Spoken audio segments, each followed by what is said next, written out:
What's up, guys? Episode whatever we're on. So today, Just heard a noise outside. What do we got here? And there's the engine. Sweet. apparently he has an electric pallet mover, so said he's gonna pull it right in for me, which is pretty sweet. Dude, they didn't even put a real pallet on it. Come on. Come on. Nice guy, but you know what? Want to know what's not so nice? Is this pallet. Come on, what is this? Let's find out. Find out how this engine looks.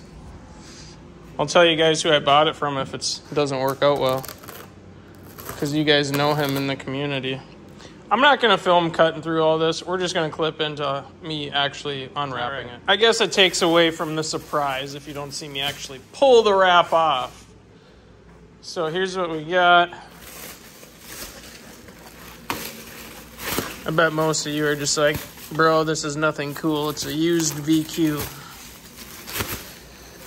And so, boom, there it is.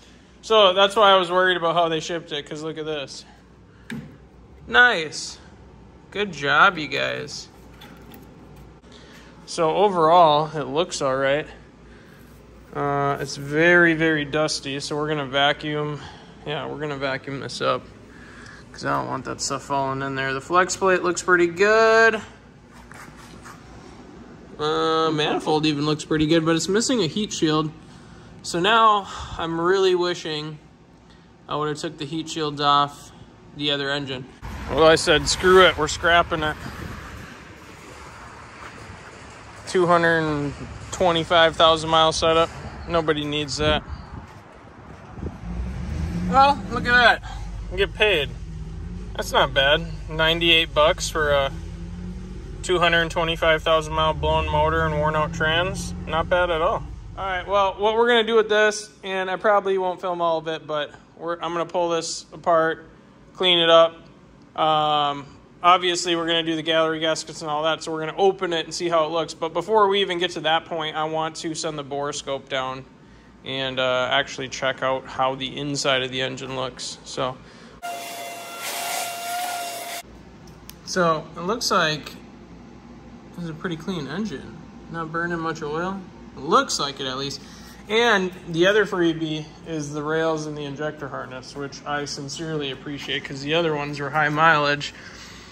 Well, cool. Let's send the borescope down. I'm going to do one cylinder at a time and make sure this thing is as healthy as the guy told me it was. Well, I love high-siding the engine hoist. That's a lot of fun. If you're ever wondering how to do this, you just got to set one leg and then almost trip over caps and then pull it out, scratch your floor, and then down sesame. Well, I recommend jacking it up a little higher than I did. There we go. Well, we got her on the stand now. Sweet. They shipped this thing to me with oil in it. Imagine that. So I just pulled the plugs out. So we got, that one looks pretty good. That one was super oily, but the electrode looks good. That one's so oily I can't tell. I'm just like doused in oil on this side. I'm guessing the engine tipped because this side, there's no oil on any of them. So we'll find out here in a minute. So if you guys have never used a borescope, pretty sweet stuff. This is me looking at one of the particular cylinders. I did all 6, obviously, but we got a nice crosshatch in it. No major scoring. Of course, you're going to get the end of the ring scores, like those little lines you see. But looks pretty healthy overall. Some carbon buildup on the pistons. Tells me maybe they didn't always run premium in it. Who knows? But overall, it's looking pretty healthy. Next cylinder here, just for reference, those nice deep crosshatch marks. It's exactly what you're looking for. So overall, I was pretty pleased with this. Definitely not a worn out engine. Otherwise, it would look just like a straight mirror inside the cylinders. Well, I spent a long time last night working on this. Amazing what a wire wheel and some TLC can do. So what I've done, I didn't film all of it, but we just did some gallery gaskets, did the Z1 kit with the updated screws, updated gaskets, new timing chain, new tensioner, new upper guide. Went ahead, put the new seals on the VVTIs, new valve cover gaskets, went ahead and put off the old motor, the GTM winged oil pan. It's actually made for a twin turbo setup. For the GTM twin turbos, the drain tubes would come right down, but we're not using it for that, but we are using it for the fact that it has a far greater oil capacity for one. For two, it does promote some better cooling because on the bottom, it's got a bunch of heat sink fins on it. It's also cast aluminum. So very, very, very thick wall aluminum that'll help dissipate some of that heat. We still got a lot of work to do to the car. We still got a lot of work to do to this. So we'll keep cruising on it, but I don't know if you guys like that little touch or not. Little gold bolts on top. Well, not gold, but the coated bolts right on the very top there. I kind of like that. What's up, guys? We are going to get this motor ready to go. So I just got done cleaning up the intake ports on it. Got a nice little machine finish on the head side. We're going to go ahead and install our metal MLS lower intake gaskets. I also got this guy cleaned up here too. Looking really good. Cleaned out the injector ports, which is very critical. You want those nice and clean.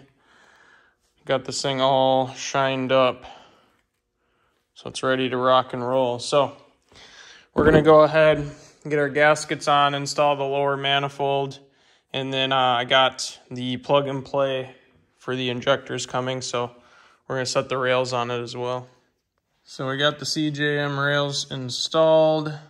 This is just a test fit. Obviously you'll see there's no bolts in the bottom of the manifold. We are gonna torque that down. But I need to make sure what I'm gonna be doing right now is installing the AN adapter on here, the barb. And it looks like I'm gonna run into a clearance issue right here. There's a lot of ways to, there's a lot of different ways that you could go about this. Obviously, some guys do it custom. Some guys, they just, work with the space they got. I'm sure there's exact install instructions on how this goes. But again, I mean, look at the car. We got obviously a custom fuel system that we're going to be running custom routing to. So if we put the barb on, I noticed there's not a bunch of room. So what I'm probably going to do, we're probably going to end up getting rid of this piece, and then I need to modify the existing harness so that it will work and look clean, because that's the other thing is I want to get rid of some of this clutter and just kind of clean it up a little bit. So by no means do I condone cutting into a block. It's actually not the block, it's the VVEL motor assembly, but I did cut and then file. Got a nice round edge on it, nothing sharp. And the reason I did that again is because I want to come out right here. I don't want anything in the way, so that hose, I'm gonna run a 6AN right from the 8AN feed over there. Reason being, 8AN is gonna be a little big for this confined area. Not only that, it's not like the rails are any bigger than 6AN, so we'll be just fine. But at least now the hose can come out and just jog right out the back of the motor, which is exactly what I want. So then as a result, I got a retrofit, or I already did retrofit. I cut the wing tab off that goes in that spot. And that's just for ease so I can get the hose right out of there. So I did nick it though. Kind of disappointed about that. But I can sand that up. Not a big deal. Well, to me, that looks like it'll clear a 6AN easily. So I'm going to go ahead and file this down though. It's still got some ridges on it. I'm going to get rid of those. But now I got a straight shot right out the back of the motor for the fuel rail. Use the flexible 6AN. So we are good to go. So I'm going to bolt, well, I already did bolt the lower manifold down now. I'm going to go ahead and we're going to route the whole harness. I've actually already started working on the harness. You guys might have seen that, maybe not, but I'm kind of redoing some of the areas on it just because I want to redo this area as well. But this is mainly what I want to redo, kind of make it all clean. I'm going to show you how to use the plug and play adapters. So when you get fuel injectors, you get an adapter, right? Because the ID injector is not the same plug as the old Denso style. Now, the way that you should use these is like this.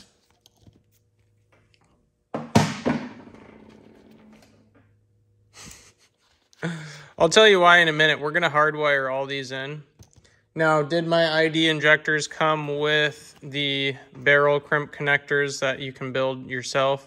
Yes, they did, but I can't stand doing that stuff. It is so time consuming that what I'm going to be doing here is we're going to hardwire these in to the harness, wrap everything up, and be done in probably, I don't know, 45 minutes versus crimping all those wires, putting all the connectors on, fighting with them. Yeah, no thank you.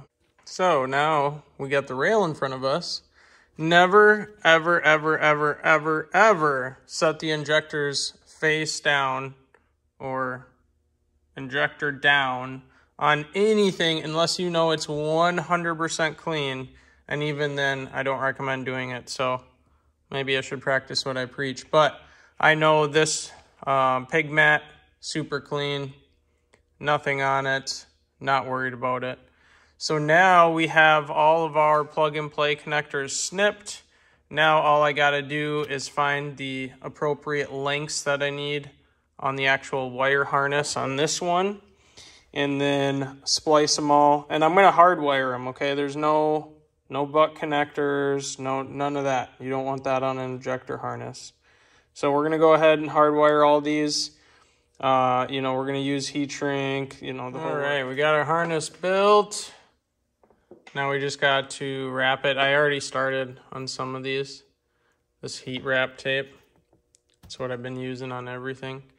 But we're gonna go ahead and wrap all this twice around so it's nice and solid, not very flexible. And then we're gonna zip tie it to the rail when we install. And just like that, ladies and gentlemen, we have a professionally wrapped harness.